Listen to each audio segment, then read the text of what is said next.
Bonjour à toutes, bonjour à tous.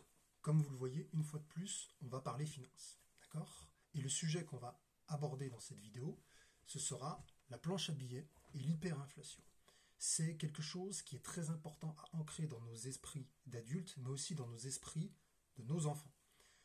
Et, comme à chaque fois, l'objectif de cette vidéo est simplement d'implanter dans votre esprit une graine et de vous laisser faire le choix de la faire germer ou non. Donc, comme je vous ai dit, on va parler de la planche à billets et de l'hyperinflation, parce que les deux sont importants et les deux sont liés surtout avec ce qui se passe en ce moment. Donc, la première chose qu'on va faire, c'est qu'on va montrer la monnaie. Ça, c'est un billet de 10 euros. On est d'accord? Ça veut dire qu'il a fallu faire une impression monétaire. Le mot impression monétaire est important. Il a fallu faire une impression monétaire pour faire ce billet. Un billet de 10 euros. On est d'accord? Donc, on a créé de la monnaie.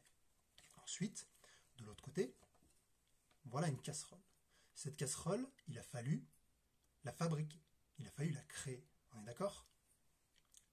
Donc, on a créé de la richesse. On a fabriqué une casserole, on crée de la richesse. Donc, d'un côté, on fabrique de la monnaie. De l'autre, on fabrique une matière première. On fabrique un objet. Cet objet est directement lié à la monnaie. D'accord? C'est comme les deux faces d'une même pièce. Les deux sont liés ensemble. Cette casserole, donc, va valoir 10 euros. C'est un exemple, bien sûr. Cette casserole vaut 10 euros, et avec 10 euros, on peut acheter une casserole. Donc, si on part de ce principe, si je veux deux casseroles, si je fabrique deux casseroles, c'est important, si je crée deux casseroles, elles vaudront 20 euros. Si je crée 3 casseroles, elles vaudront 30 euros, 4 casseroles, 40 euros. D'accord? Si on crée de la richesse, il y a la valeur monétaire qui va avec. Bien. Maintenant, la planche à billets, c'est une impression monétaire. Une impression monétaire, elle est utilisée par tous les pays. Donc ce n'est pas quelque chose qui est mauvais ou qui est bon. C'est quelque chose qui est utile et utilisable, utilisé. Maintenant, ce billet de 10 euros, je vais vous demander de faire un effort mental et d'imaginer que ce billet de 10 euros correspond à cette feuille A4 de 10 euros. On est d'accord? Donc on a une feuille de 10 euros. Cette feuille correspond à 10 euros. Retenez bien la taille de la feuille. Quand on fait une impression monétaire, quand on utilise la planche à billets, la seule chose qu'on va faire, c'est qu'on va utiliser cette même feuille de papier, qui est ici, et on va la couper en deux.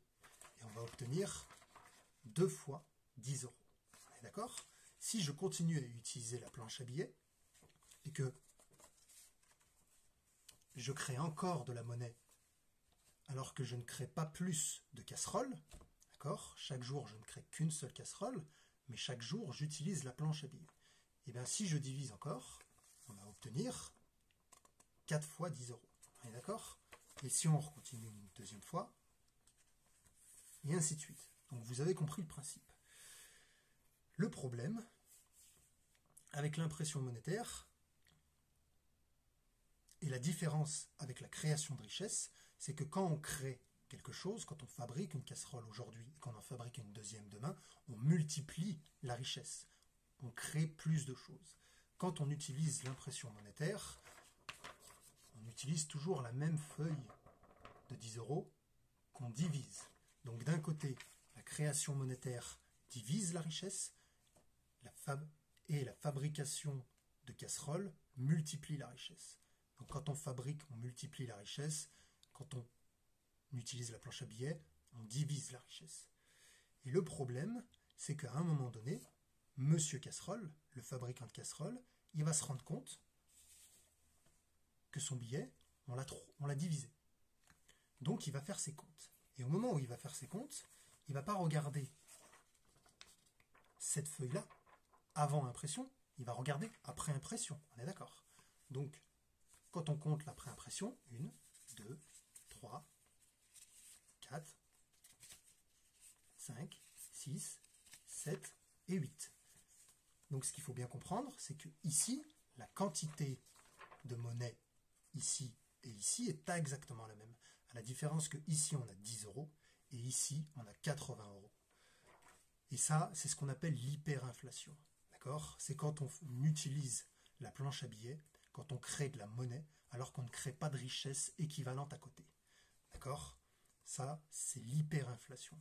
Et maintenant, Monsieur Casserole, quand il va s'en rendre compte, quand il va réévaluer le prix de sa casserole, il ne dira pas que sa casserole vaut 10 euros, il dira que sa casserole vaut 80 euros.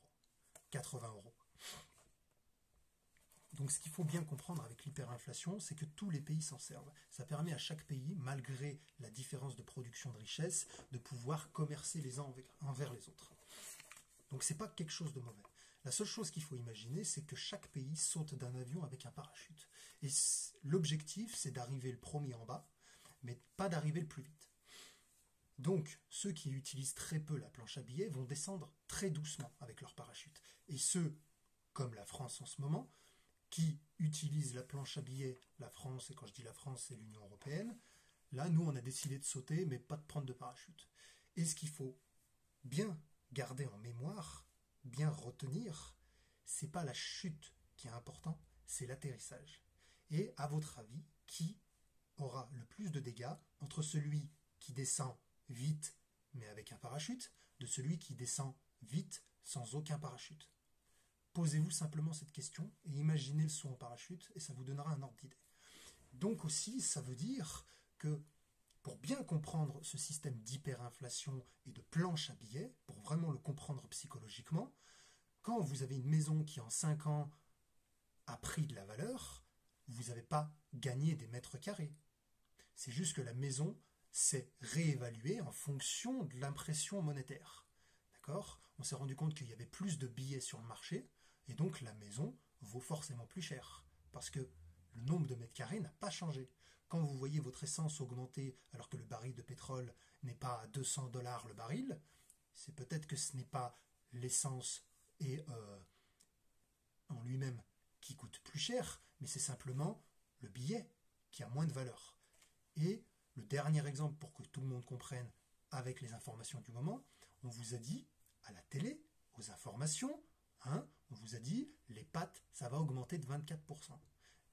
La seule question à vous poser, est-ce qu'on a mis 24% de pâtes de plus dans votre kilo de pâtes, ou est-ce que ce sont vos pâtes, avec l'argent que vous utilisez, qui a perdu 24% de sa valeur? Ça, c'était l'image mentale pour bien comprendre la différence entre planche à billets, hyperinflation, le lien entre eux, bien sûr.